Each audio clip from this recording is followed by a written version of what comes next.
All right, today we're going to use our character sheet, our DC20 character sheet in Foundry. I'll show you how to do that. And this is for version 12 of Foundry, and this is using the 0.8 beta rules of DC20. So in a previous video, I showed you how to make a character. Now I'll get to show you how to use the character.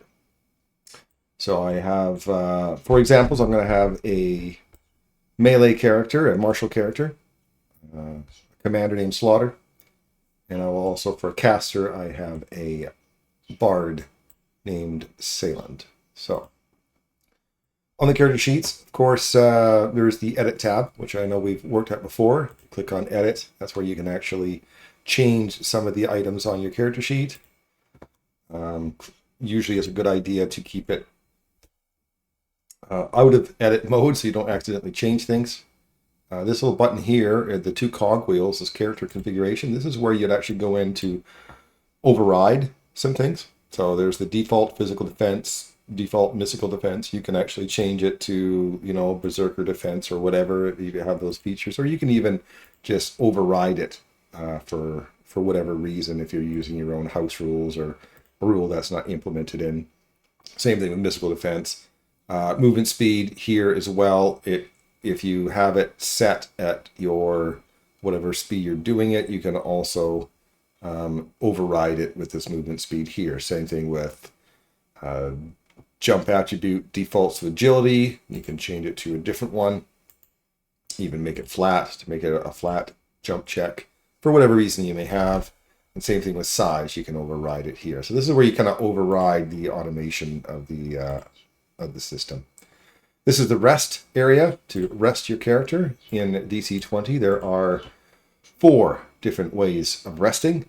Now, some of this is automated and some of it is not. For example, on a quick rest, normally you're only allowed to use one of your rest points. Rest points, by the way, is your might attribute add to your level.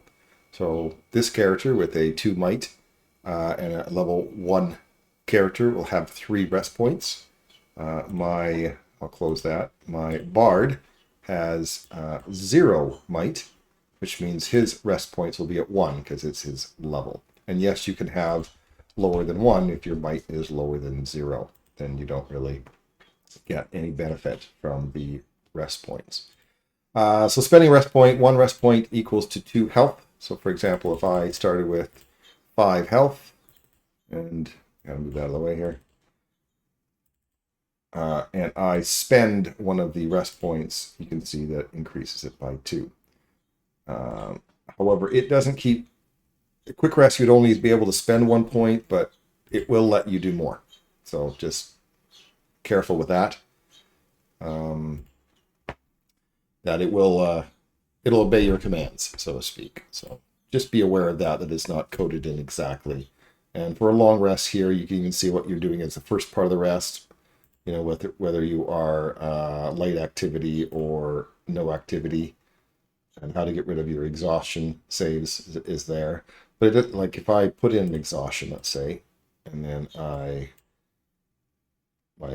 finish the first half, it regains my rest points, and finish the long rest. It'll adjust the exhaustion and it'll also adjust the mana. It didn't work. He doesn't have any mana. So for example, here I have 4 out of 6. So if I do a long rest, first half, second half, it'll reset your mana as well. It also resets your grit. It does not reset your stamina, by the way. So that is something to watch for. That your stamina is supposed to get after a battle anyway. I think it's after quick rest. I might be mistaken for that if you didn't already get it back through combat with your abilities. Like for me, it would be I get it back for commander stamina. Every time I give a help die, I get my stamina back. But a quick rest should also give it back, but it doesn't. Just a heads up with that. Also, what it doesn't do, that is part of the rules, that if you do a full rest, that a full rest is when you're in town, you know, a nice bed, and you don't do nothing all day. When you do a full rest, you're actually supposed to get 10 hit points equal to your prime modifier. It doesn't auto do that, so it is something that you may have to put in if you're resting in town. These are just little quick links to the what you've done over here, the command and the class, subclass, ancestry, and beta. So the background. And I also forgot to mention, like, character sheet building, that this little button here will actually open up the compendium. So you don't have to actually go to the compendium to grab, you know, your ancestry. There is no subclasses yet, so clicking that button won't do any good. But for your class, if you had it removed and you click that, it would actually open up your ancestry. For example, I'm just going to make a tester guy as a player character. If you click on the ancestry, the ancestry thing pops up. So something minor I forgot to mention in my last one.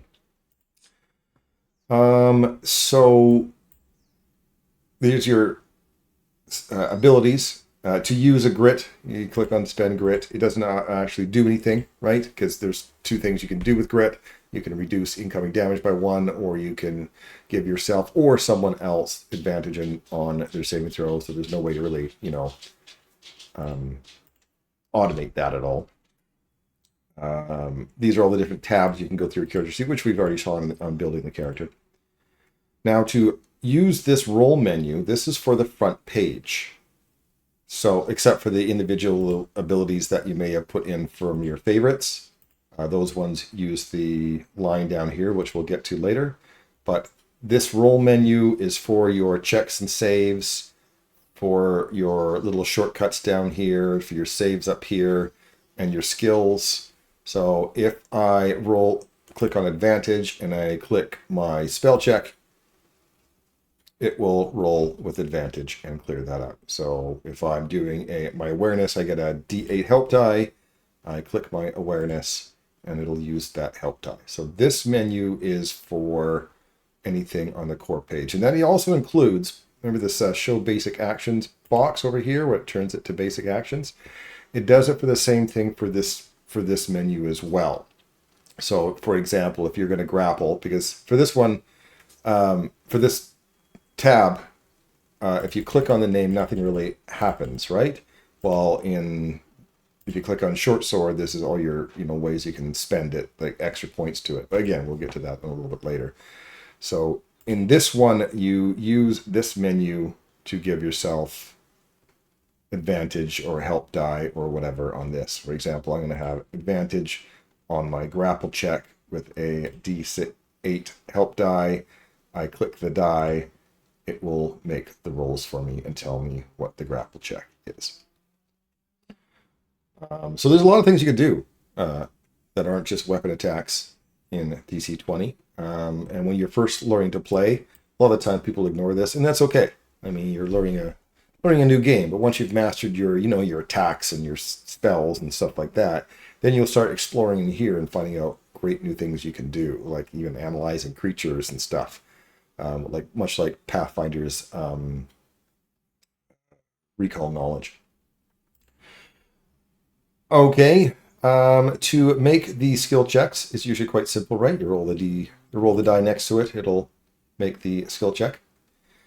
If you have talked your DM into using a skill with using a different attribute, for example, I'm going to use my influence, but I'm not going to use charisma. I'm going to use agility because I'm influencing with my amazing juggling skills. So this is what this little 2 dice next to it is. You can click on that, change the attribute. Again, if the DM said agreed, and then you roll it and it'll do it once as an agility one instead. Right? And any of these rolls that are in chat, if you click on the number, it tells you what the dice rolls were.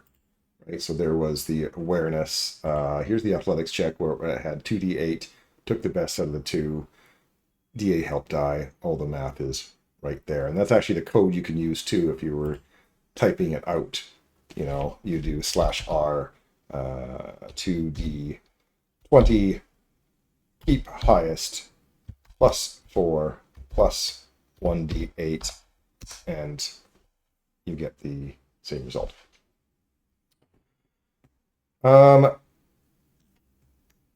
Also, here on this side, here is the exhaustion level as well. I mean, most conditions, and we'll get to that a little bit later, is in the effects tab, right? There's a lot of conditions in DC20, but the one up here is for your exhaustion level, and this is automated. So if you actually put in exhaustion levels, you'll see how here, how the speed has gone down and the skill checks go down, right? Left click increases, right click decreases. You can see that the save, the martial spell checks and so on, they all change as well. So those ones are automated.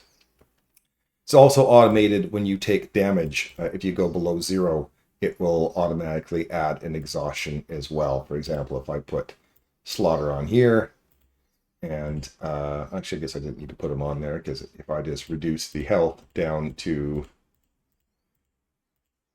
0, it'll automatically put the level of exhaustion in there. Also, what's automated is your death checks, so to speak.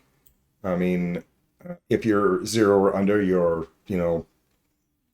have to do a death check because you're on death's door. I like to point out that death's door does not change your attack action points to 1. So that is something that you have to self-manage. But the automation works. For example, I'm going to put a bugbear on here, let's say, and we're going to go into combat. Oh, I haven't showed you initiative yet. What a good time to show you initiative as well. So to roll initiative, currently in 0.8, you use whatever skill that you were using at the time. So I usually default as a DM, I usually default to awareness. Pathfinder does the kind of same thing, where it defaults to perception, and then it's whatever skill you're using. So if you're stealthing or whatever. So that's how it is in 0.8. I know there's talks about making it just an attack check later, which is also built into the system. But you click this button, Initiative. And then after that, you click on the skill or check, and that's when it'll roll your initiative. For example, I'll use the attack check one. It'll roll it and put it in the initiative. Also, if for any reason why you need to re-roll, you can right-click and re-roll the initiative. It'll remember that you used attack check and re-roll it. If you, for any reason, needed to clear the initiative, it'll still remember that you used attack check. You roll the die, and it'll put it in. Okay, so I'm going to begin combat just to show you some of the automations. For example, if Slaughter is down to 0 hit points, and he's about to bleed, and I will end my turn. It'll all automatically roll the death save. You see I failed, and it took the damage. Now, I'd like to note that he is human, and you don't always have to pick the same features of human. One of the features I did take was the Undying, and that is not automatically in there. So as you saw, he only rolled 1 when he does have Undying. So some things are automated and some things aren't. You should be paying attention about what is and what isn't. I'm going to end this combat for right now. Put his health back. And yes, if it goes down to below... he's a human. Does it matter? Is it going to actually show if he gets to -3, he won't be dead? Let's find out. I want to find out. So I'm going to make an initiative with attack check again. It automatically put the exhaustion levels in there. Begin. So when I hit end turn, see, he knows he's human, and he went down to -3, but not dead yet, because he does have the human feature of human resolve. So that's good. That's automated. So, and then right here you see that he failed to save. He went to -4. He is dead. That is automated. Of course, you can just bring him back to life. Look at that. So that's the death's door mechanic. And the exhaustion, how it automatically works into that. Down here is your vision. I'd like to point out that in Pathfinder, or not Pathfinder, we're playing DC20, it doesn't automate the token. That is something you're going to have to change on your own. For example, I'm going to switch to a dark area into my Caves of Chaos. And right now, being a human, if I go in here, he's not going to be able to see anything. If I change him to have dark vision for whatever reason, I'm going to have to edit that. Is there an override? It's in here, right? Can't I override the vision? Yeah, this is obviously an unscripted video as I'm making mistakes while I'm doing it here. Not there. Odd. But anyway, let's say if I could use a monster. Let me use a monster instead. So I will take a look at my cultist. So here I can actually adjust it. So let's say if I put in 10 spaces dark vision for my cultist, and I put my cultist down, it doesn't auto do it. So it's important to know that you have to actually change it in the prototype token area, in the vision area. So here I can put in 10 dark vision, update it, and now when I put them in there, it's dark vision, grayed out and everything, perfect for dark vision. If he has tremor sense, there is a detection mode right here. And if you click on that, you can add other things, field tremor, scene visibility, and so on. So if I put in like the dwarves tremor sense, I can update that, and then I'll actually even remove the vision, the dark vision. I'll remove that. I'll put this back to 0 basic vision. So that means he has no dark vision. Oh, good reminder here. If you don't leave anything, it's actually infinity. So you don't want it to have unlimited vision. So it is actually 0. So now when I put the cultist down, you'll see that he can't see, but he, like around him, but he can feel the tremor. And if they're too far away, you can only see parts of it. Okay, I better put my cultist back to what it should be, because otherwise my Sunday night group will have some dangerous cultists to fight that can see them when they shouldn't. All right, let's go back to the top of the cave. And back to your character sheets. So your inventory, I know I mentioned it in the previous video, but equipping it and unequipping it does automate a lot. As you see, your heavy armor automatically changes your PD and your damage resistance. Short sword automatically changes because it has a guard ability. So you don't want to have all of your stuff equipped. I've seen people do that before, where they just have all their items equipped, and it's unrealistic because you can't be firing your crossbow and still have the passive defense for your short sword. That's cheating, by the way, absolutely cheating. So you can edit your weapons. If for any reason that you needed to edit it, like let's say you got adjusted, and a lot of these properties will actually work. For example, impact, if you actually hit somebody and it's over a hit, if it's a heavy hit or a brutal hit, it'll add the extra damage. And I'll show that it even shows up in chat how it's done. If you click on the actual word, it does have your extras that you can put in here. Now, this is the actual die that you use to make that attack.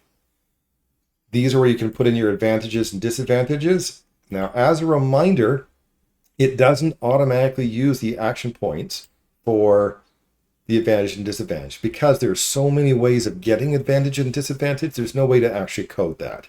So if you are actually going to spend a point to put advantage in, you do have to use a point. Same with movement too.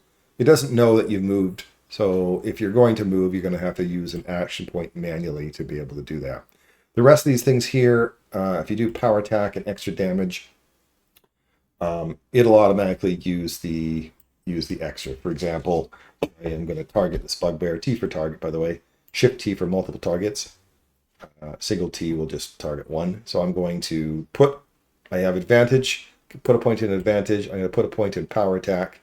So I've already used up my AP for moving there and putting my point in. These are help dice, by the way, if someone aided you. There's the D8, D6, D4. Now, let's say someone aided me. I'll put that in there as well. These here are for if you're flanking somebody. You click on that and it automatically adds the add +2. By the way, flanking is interesting as it's not the well, it does work as the opposite, but that's not, you don't have to be opposite. You have to have one space in between. So, for example, this is also flanking. This is not flanking. Now, here's a question for some of you rules lawyers. Is that flanking? Is that a space in between? Is there no space between if you go diagonal? I don't know. Also, if you know this is flanking, what happens when another player goes into the middle? This person isn't flanking, but is this person, because there is a space between him and them? I don't know. Things to discuss until they actually get more clarified in the rules. But anyway, I was going off a tangent there. So if they're flanking, this is where you add that for the exit bonus of 2. There's also half cover if the person's behind a half cover. There's also full 3/4 cover. These are the rules for there. The pig, by the way, is for free. And the reason why you may do that is you may go, you make your attack, and oh, sorry, I screwed up, or whatever, I forgot to do the whatever, and then it already used up your action points. So then you may want to redo your attack. So you set up here, then you click the little piggy bank to make it free, so it doesn't use up your action points when you roll. There will be another one there as well. If it is versatile, there'll be a hand. For example, if I go and grab a, let me grab a versatile bastard sword. If I put that in there, you'll see that under bastard sword, there is the hand for the versatile part, and then I'll do the versatile damage instead. Okay, so I've added my extra things. I will make my roll. It used up the 2 action points, one for the attack, one for the power attack. And it was a brutal hit. If you hover your mouse over there, it even tells you how it got it. There's base value plus power attack plus brutal hit plus impact, right? So it's all right there for you. And if you need to adjust the damage, here's the pluses and minus below it and above it. For example, oh, I'm using a grit point to reduce it, or I'm using parry and it's actually now just a heavy hit instead. And then this will apply the damage. And then you can use the double arrows to undo it, so to speak. If there is some sort of save effect, I don't think this person has any save effect. It'll actually show up also in there about your physical attacks. For example, I'm going to regain all his AP. He doesn't have any ones that would be a save, but I'm going to add one. I'm breaking the rules doing this, but just to show you what the software is capable of. So I'm going to add a bleed effect in there. And I should unedit it, and they'll complain, hey, I've used 5 out of 4 maneuvers. Oh, well. I'll go back into my weapons here. So now there'll be a bleed. So if I'm going to use bleed in the attack and make the attack, it'll use up the action point, and also puts a physical save in there. So even though I missed in DC20, if there's a save, it doesn't matter if you hit or miss, you have to make the save as well. For example, if a crossbow missed you, but it has bleed effect, maybe it just, I don't know, nicked your ear or something. So as of right now, this button can only be used by DMs. That is a bug. The author of the DC20 Foundry module, Patrick, knows about it, and maybe the time you see this video, he may have already fixed it. But you click on that to see whether it's failed or not. It won't. He failed. He didn't automatically put bleeding on. That is one of the conditions you'll have to manually put on, and I'll show you that in a little bit. So that's how you make your attack rolls in there, right? So you use these little tools down here to give yourself an advantage. Put your numbers in here to be able to add the effects. Also important note too is you can edit this. I'll edit this here. Because maybe there's an ability that hasn't been worked in yet, right? Maybe you're using a class that you made up yourself. So to edit edit an extra part, let's say, you can go into the tabs here. There's roll details, usage cost, and it's the enhancement you can really add. So see how it already put in the extended attack, spend stamina instead of AP, and it's already put in there. You can add your own, if you house ruled some things that you've done. So for this one, prone, I'm going to say it knocks people prone as well, or could. So I'm going to add prone, and then you'll see prone in right here. I'm going to say it takes an extra action point to use it, and it is I'm going to say override save. It's going to be make it a might save instead, right? Yeah, and it goes off of his martial check. Sure, that works out, or maybe against his might. Why not?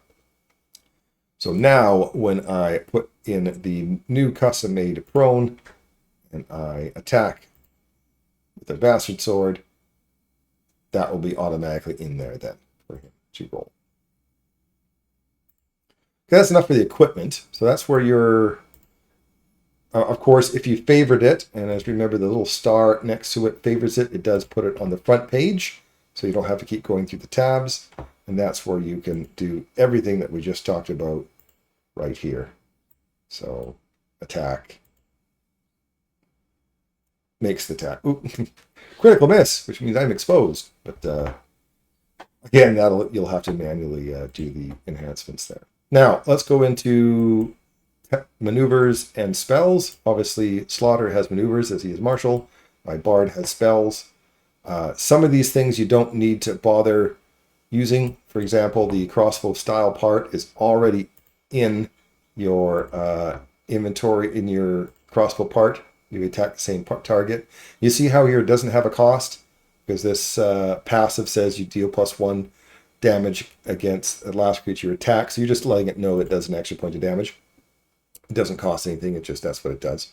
So when you make your roll and you hit, which I didn't. So, I'm going to give myself some advantage. There we go. I'll hit for sure. And then it puts it in there that the base value, you see what I did wrong? I didn't add the +1 in there because it erases it every time you do something. So I'm foolish. It's also telling me I've used up all my action points. So there we go. Now it says that the attack the same target tab is in there. It's always good to make mistakes on videos, right? To show you how you do it wrong. So features the same thing. Some of these things, for example, my commander's call, it's going to use an action and stamina point. If I click this button, it'll automatically use the stamina and action point. Something like this, the commander's call stamina. If I use it, if I click that, it gives the stamina point back. Honestly, the pluses and minuses also work. So there's lots of ways of doing that. Human determination, same thing. If I click it, it'll use it up. So it uses up it won't automatically roll advantage for you. So again, because there's so many ways of getting advantage and disadvantage that there's no real way to automate it. But it uses up the resources that are in there. And these little columns too, you can see that they're the same in most of the other ones too. Inventory and classes. Weight isn't really built into the game yet. Quantity. This is charges. So if you had an item with charges, so one of my ones that I've already used, like Mana Staff, it'll say 1 of 1. So when you actually use it, and you see here it gives mana back. I use it and he doesn't have any mana, so they give it back. But that's what the plus sign, by the way, means, is that you get it back. For example, in my commander stamina, if I click on, I'll reduce my stamina. If I click on that, it gets it back. And underneath the hood, if you're trying to make your own, you'll see that uses cost, it's -1. So it costs -1, which means it puts it back. All right. These here, by the way, is marked as reactions. Not that it does really much of anything on your turn. It just uses the action point when you use it. And you can, of course, spend stamina instead, just like you can in the rules. It allows you to do it. I raise a shield to reduce the stamina instead. And that's why there's the 1+, because it actually, it'll automatically use the action point in this area and it'll give back the action point when you actually use the ability and use stamina instead. That's how it is under the hood, so to speak. Your action points, by the way, do automatically reset at the end of your turn as well. So if we are in combat, pop my combat tracker out. By the way, popping these windows out, if you right-click on the individual tabs, it pops them out. So it's always a good idea to have your chat window open at the same time as your combat tracker. So initiative, attack check, begin combat. So I've used up some action points for whatever reason at the end. I hit my next turn and it will give them all back. So that part is automated. Spells, I'm going to go to Assailant here because he has spells. Works very similar to your weapon attacks, where if you click on the word of the spell, this is the way you can bolster it up by clicking that you're adding to it. Now, a level 1 character can't add more than 1 mana to a boosted spell, but just showing you as for demonstration purposes, I'm going to put his health at like 5. And then if I put a point in for my booster, or my, oh, not quick heal, you don't need quick heal. Left click adds, right click removes. I'll bolster this healing. Again, you can't do this at level 1, but I will make the check. Roll to 1. What a terrible thing to... Great example. Anyway, it's the base value, check failed, which is less than 1. So now it's 2 instead of 3, like how it's supposed to. See the tooltip. Failed means only heal for 2 hit points, so that's built in. The bolstered part is in there, so the +3 is in there, and then I apply the healing, and perfect. So very same way as your items. It automatically uses the mana as well, because I've added the extra, 1 for the regular casting, 1 for the bolster I put in.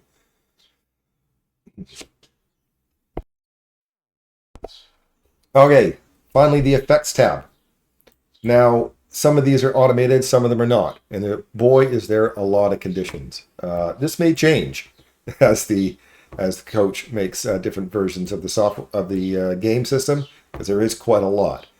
And I find this tab easier to be able to turn them on and off. One of the reasons is because you can read them better. They're not in alphabetical order, so there's a little bit of hunt and pecking. And if you hover your mouse over it, it tells you what the conditions actually do. You can right-click on the token and go into Assign Status Effects, and it's there too. But obviously, it's sometimes a little bit harder to find. But the ones that are automated, for example, are like bleeding, burning, poisoned, are kind of like automated. So if I haven't put Assailant into initiative. Let's put Assailant into initiative, shall we? And initiative awareness. All right. So if I put burning on Assailant, there he is, burning.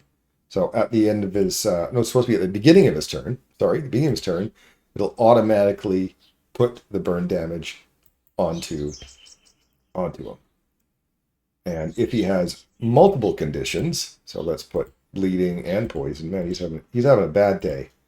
If I get to him, it will do all 3 damage. If you click on this, it even tells you bleeding, burning, and poison. So that automatically gets put in. Some of the things don't automatically get put in. For example, let me remove... Oh, by the way, for this one, it's toggle. So there's no left click, right click. You can right click on it, left click on it to toggle it on and off. So it's not quite the same as the other ones.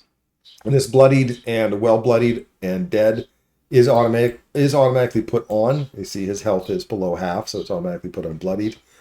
And some of the conditions that give you extra damage against bloodied are automated, so that's really nice. You can, again, override it for whatever reason. You may have a really good reason to do that.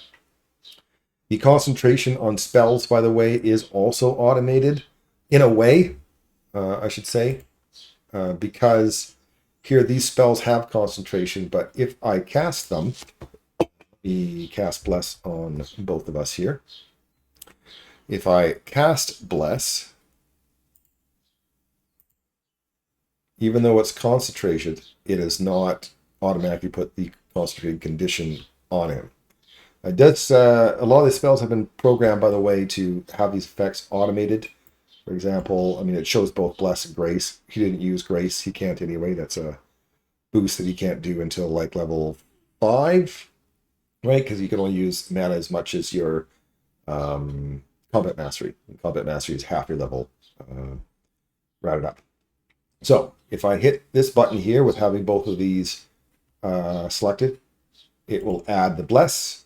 The Bless will then also be automated. So if Sayland needs to make a Charisma save, it'll automatically add that D4 in. And the Grace, of course, is a D6. To remove those conditions, you do have to go into your effects tab. You see it here, temporary. And you can toggle it on and off unless you actually have the edit button on, and then you can remove it. So you do have to go into edit to be able to remove the temporary effects. And if there was any reason why you wanted to toggle on and off your other passive effects that are already built in, this is where you do it. I don't know where you'd want to, but it's in there. So I was talking about concentration. So the concentration part, if it's on, and Bugbear here makes an attack,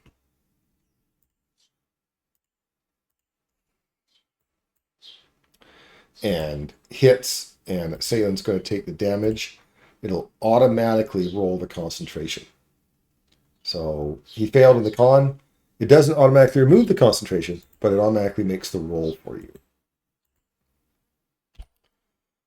So that's the conditions, and I think that's where we'll end it.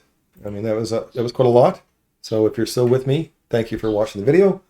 Another video I'll be making is how to make monsters. That's obviously just for the DMs, but hopefully these videos are helping you. Thanks, and bye for now.